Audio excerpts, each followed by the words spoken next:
So what kind of things have you seen that parishes should have? A coordinated effort to serve the elderly and, of course, bring them the Eucharist. But beyond that, there's much more you can do in the service of the elderly if the institution where you visit would permit it.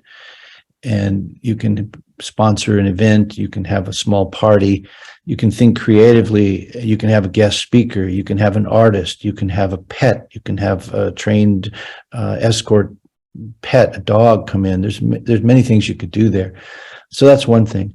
Divorce that I mentioned earlier is very important, that people who have been divorced and are struggling and they think they understand the teaching of the church, but maybe they don't. And in any case, they simply need local support.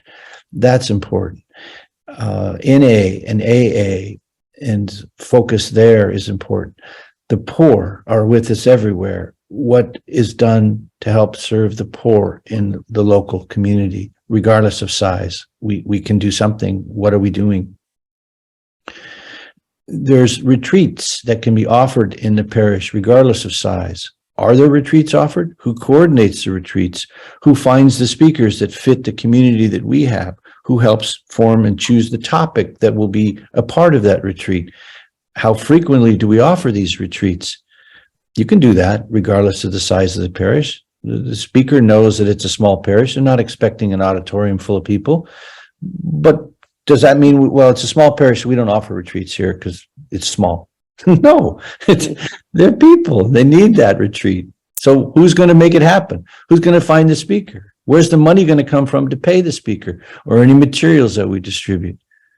If I'm proactive in the parish and I have this attitude and I have this in my job description that evangelization is a part of my role, just put me in the chair and give me that authority and I'll free think it. Of course, I'll run everything by the pastor.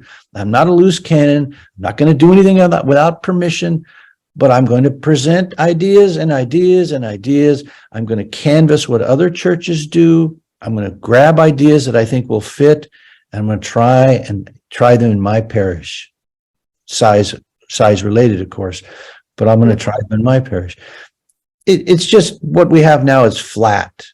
There is no thinking like that in most parishes. It's flat. It's what you see right now is what you get. And if you call to ask us about something you don't see, we're going to tell you we don't have that.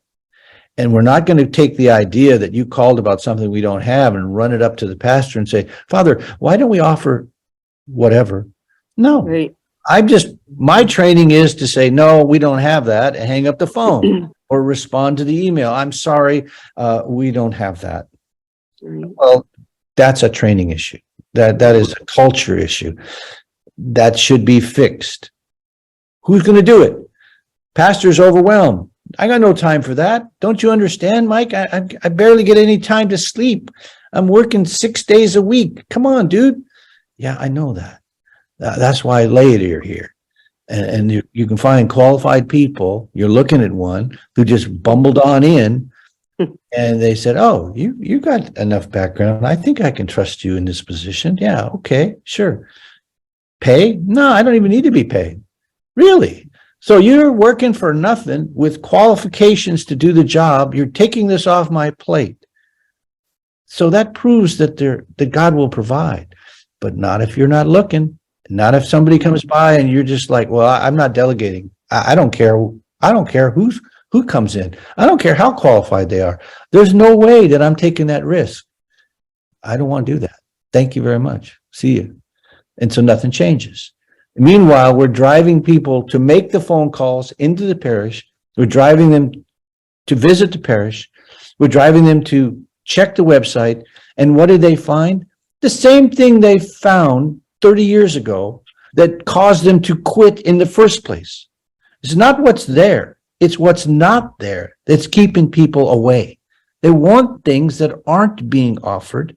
And there's nobody within the parish to sit back and say, we got to do better here. We have things we should do that we're not doing. The pastor can't do it. The assisting priest can't do it. They're maxed out busy. I get that. Laity, Hello, lady, we're here.